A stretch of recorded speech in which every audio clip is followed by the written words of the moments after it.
और ब्रेक के बाद एक बार फिर आपका स्वागत है और बात अब करेंगे रतलाम की, जहां आजादी के 75 सालों के बाद भी देश में ऐसी कई जगह है जहां स्वास्थ्य सुविधाओं की कमी है। रतलाम के सैलाना जनपद के अंतर्गत एक बार फिर मानवता को शर्मसार कर देने वाली घटना सामने आई, जहां पर एक महिला के द्वारा स्वास्थ्य सुविधाओं में कमी के चलते उसे मैदान में बच्चे को जन्म देना पड़ा। पक्की सड़क और स्वास्थ्य केंद्र ना होने की वजह से परिजन महिला को मोटरसाइकिल से स्वास्थ्य केंद्र की ओर ले जा रहे थे, जहां रास्ते में ही महिला ने बच्चे को जन्म दे दिया।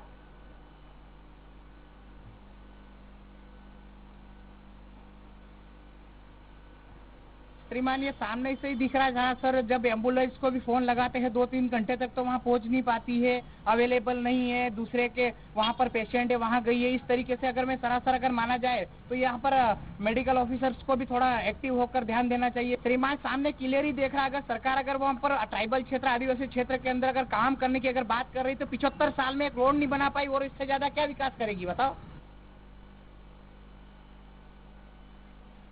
और ज्यादा जानकारी के लिए संवाददाता अमित निगम हमारे साथ फोन लाइन पर जुड़ गए हैं। अमित, ये एक कलंक है उन स्वास्थ्य योजनाओं को जो मरीजों को सहूलियत देने के लिए जो योजनाएं चलाई गई हैं, लेकिन हकीकत ये है कि आखिर महिलाएं रोड पर बच्चे को जन्म दे रही हैं।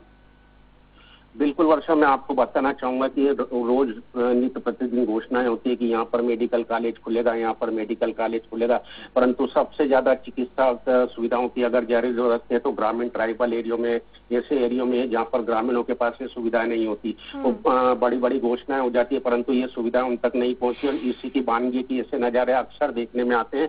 और यह मामला सैलाना जनपद का बताया जा रहा है, पूरा ट्राइबल इलाका है। वहाँ की बरड़ा पंचायत के बायाटेक गाँव का है, जहाँ से आदिवासी लोग एक महिला को मोटरसाइकिल पर प्रसव के लिए लाते हैं, क्योंकि कारण ये है कि वहाँ पर सड़क नहीं है, एम्बुलेंस नहीं जा पाती और एम्बुलेंस को भी फोन करते तो 2 से 3 घंटे लग जाते हैं उनको आने में या पहुँचने में, या पहुँचना ही नहीं चाहते। अमित, आपने जो महिला के परिजन है उनसे बात की कि आखिर क्या वजह रही कि मोटरसाइकिल से लेके जाना पड़ा और रास्ते में ही जो है वो प्रसव हुआ? देखिए, पूरे मामले की जानकारी जिला पंचायत उपाध्यक्ष के द्वारा स्वराज एक्सप्रेस को दी गई थी और उन्होंने बताया था कि 75 साल हो गए आजादी का अमृत महोत्सव मनाया जा रहा, परंतु आज भी पूरे ग्रामीण अंचल में, आदिवासी अंचल में ऐसे इलाके हैं, मजरे टोले, जहाँ पर ना सड़क बनी है, ना स्वास्थ्य केंद्र, ना स्वास्थ्य सुविधा है।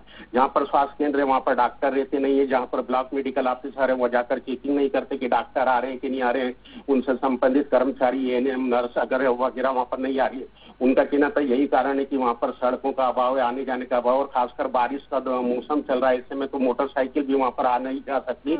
और यही कारण है कि महिला को प्रसव पीड़ा हो रही थी और परिजन उसको मोटरसाइकिल पर लेकर निकले थे प्रसव कराने के लिए। होता है कि अस्पताल की व्यवस्था नहीं है, स्वास्थ्य सुविधाएं नहीं है और साथ ही साथ सड़कें नहीं है। ऐसे में वो योजनाएं जो सरकार के द्वारा चलाई जा रही है, आखिर उनका क्या? अधिकारी इस पूरे मामले में क्या कुछ कह रहे हैं?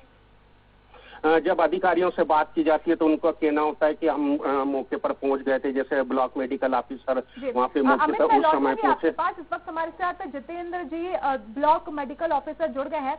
जितेंद्र जी, महिला का रोड पर ही आखिर प्रसव हो रहा है, इस पूरे ही मामले में क्या वजह रही है? क्यों महिला तक एम्बुलेंस नहीं पहुंची और रास्ता नहीं है वहां पर?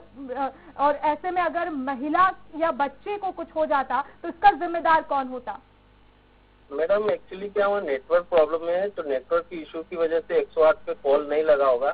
मेरे पास सोशल मीडिया के माध्यम से जानकारी आई थी, मैंने तुरंत जो डिस्ट्रिक्ट कोऑर्डिनेटर है ये 108 के, उनको कॉल लगाया था कि वहाँ पे रोड डिलीवरी हुई है, आप वहाँ जाके देखो। फिर मेरे पास जानकारी, मैंने यहाँ पे डिलीवरी पॉइंट पे पूछा क्या वो महिला आई है, तो बोले नहीं आया। फिर मैं स्वयं गया हूँ मैडम, और उनको स्वयं में परिवार नियोजन की एक गाड़ी है जो संस्था से चलती है, स्वयं में बच्चा और माँ को फिर मैंने अस्पताल पहुंचवाया।